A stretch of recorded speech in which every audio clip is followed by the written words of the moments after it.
your values. And so one of the things we believe is that you don't interfere in the economy.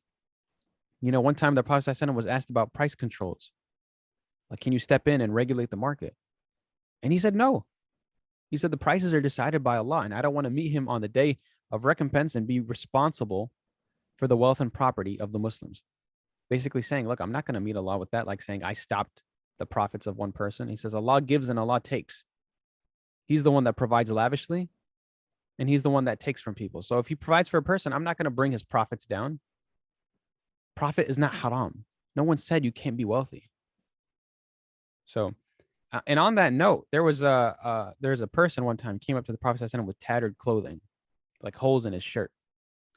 So he looks at him and he says, do you have wealth? The man says, yes. He says, what kind of wealth? He says, I have properties here. I have this. I have a pasture. I have this oasis. So he starts listing out all the stuff he has. He was like, oh, okay. Then let Allah see the grace and the mercy of his bounties upon you.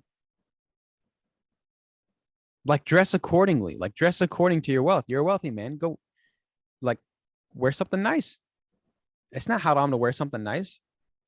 I feel like a lot of people would take that out of context as a reason to show off. Well, it's according to the standard, like Sheikh Yusuf al-Qaradawi says in his book, The Lawful and the Prohibited in Islam. He said, then you should dress according to the average standard of your people. If it's excessive for your people, you would know what's excessive for an American. Like, what's excessive? Short Maybe pants. you could, That's it. Short pants, shoes, no, that's basic not stuff. Excessive. No, he's I saying thought what you is said excessive? acceptable. No, yeah. So what is excessive in our society? I would say a suit with jewel cufflinks. That's excessive, right? Yeah. I mean, every day, yeah. Yeah. Okay. So, but a regular suit, nothing's wrong with that. If you're a wealthy person, you wear a suit, that's normal. Yeah. Even if it's a $500 suit or $1,000 suit, if you're wealthy, that is normal. So you're supposed to wear according to the wealthy. Having a Ferrari or a Lamborghini, is that a bad thing? I don't think it's a bad thing. I think it's excessive, though. Well, I don't think it's excessive. It's according to the how much wealth you have. Like, if you're worth 10 million plus and you drop $250,000 on a car, is that excessive to that person? No, it's totally normal. What's the point of having that car if not to show off? Well, it's he's buying a car that's to his level of wealth. You know what I mean? Like, not everyone has to have a $20,000 car. Like, if someone is wealthy enough to afford something, then yeah, they can buy a Ferrari. Obviously, you shouldn't have 5 of them. That's excessive.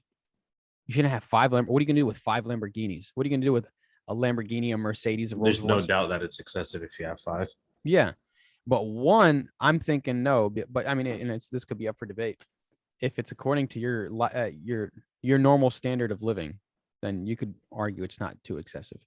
Obviously, you have to look at the situation though, and see, but dressing accordingly, like, you should not. People think it's like it's piety that you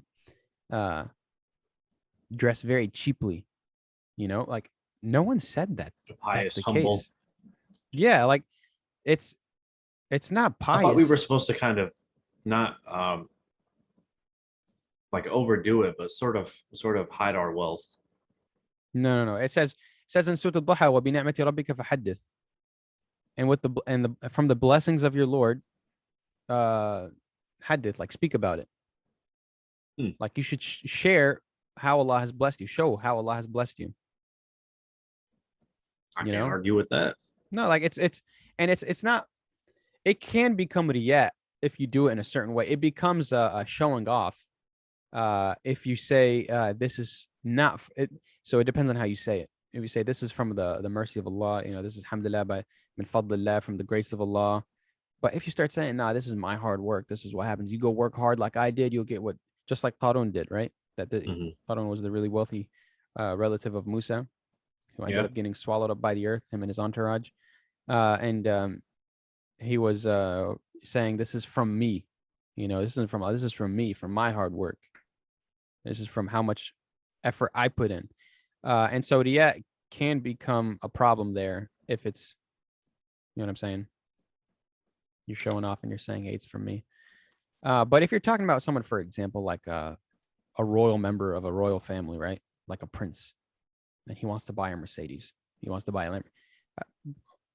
He's got billions. Okay, Yeah, you can't really blame him for that. That's exactly. not even from his perspective. That's not even like buying that's like absolutely normal. Everyone he knows has a Lamborghini. So for him to buy one is totally normal.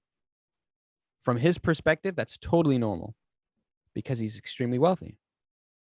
So, yeah, it's not how I'm going to be rich. Obviously, we have the taxation and whatnot. So, the zakat wealth tax.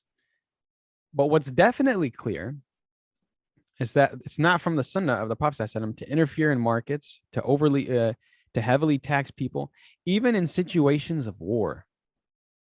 You know what I mean? Like one time there was a ghazwa, I can't remember which one. There was a fight that they were raising funds for.